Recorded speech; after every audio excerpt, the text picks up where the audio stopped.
Salut les amis, j'ai remarqué que dans l'équitation, il y a un préjugé qui est un petit peu faux pour moi et je vais vous expliquer pourquoi.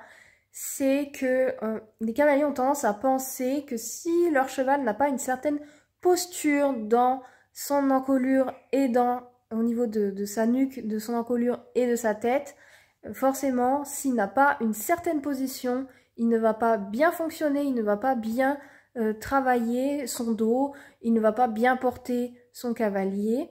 Et pour moi, il n'y a rien de plus faux, parce que le cheval peut très bien avoir une position d'encolure de tête idéale, et pourtant ne pas bien fonctionner dans son dos. Et je pense que les deux ne sont pas automatiques. Ce n'est pas parce que votre cheval se met dans une certaine attitude que tout de suite tout va mieux marcher. C'est un petit peu plus complexe que ça à mon sens.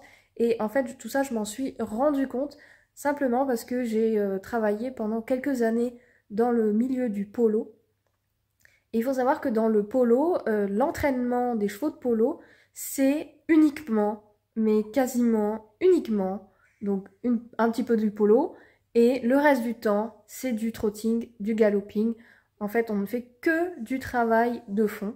Et ce que j'ai pu remarquer sur les chevaux que j'ai entraînés, en faisant uniquement du travail de fond et le reste du temps, soit des matchs de polo, soit des entraînements plus légers de polo, c'est que les chevaux étaient tous très en forme, étaient tous très musclés, n'avaient pas mal au dos. En tout cas, ceux que moi j'entraînais n'avaient pas mal au dos. Ils avaient même le dos plutôt bien musclé. C'est des chevaux très ronds, avec un dos bien plat.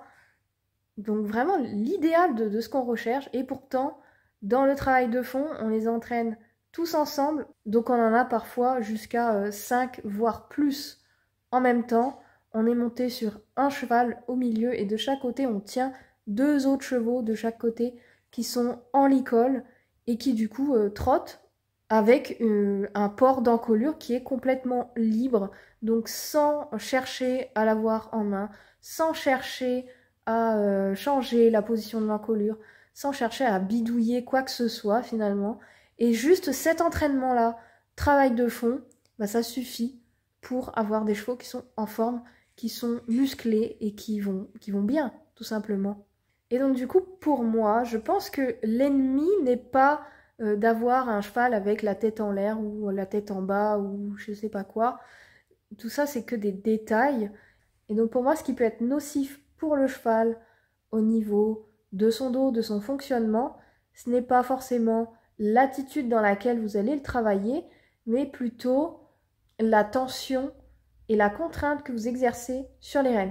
Au plus vous allez restreindre l'encolure avec de la contrainte, avec de la force, avec de l'intensité, avec un contact important, avec une traction importante sur les rênes, sur un enrainement, et au plus cela sera pour moi néfaste pour le cheval. Parce que finalement, le cheval s'accommode assez facilement d'une position d'encolure que vous lui imposez, mais il ne s'accommodera pas facilement de l'inconfort que vous lui mettez dans la bouche en tirant sur les rênes ou en lui imposant un contact qui, de toute évidence, est trop fort pour lui et pour lequel il va avoir tendance à se défendre et à vouloir échapper en changeant sa position d'encolure justement ou en faisant autre chose. Ça dépend des styles. Certains grincent des dents, d'autres sortent la langue. Donc voilà, chaque cheval a son style, chaque cheval a son moyen d'essayer de s'échapper de ça, d'essayer de montrer son inconfort. Donc pour moi, le plus dangereux, ce n'est pas de ne pas avoir un cheval en main, de ne pas chercher à avoir une certaine position d'encolure.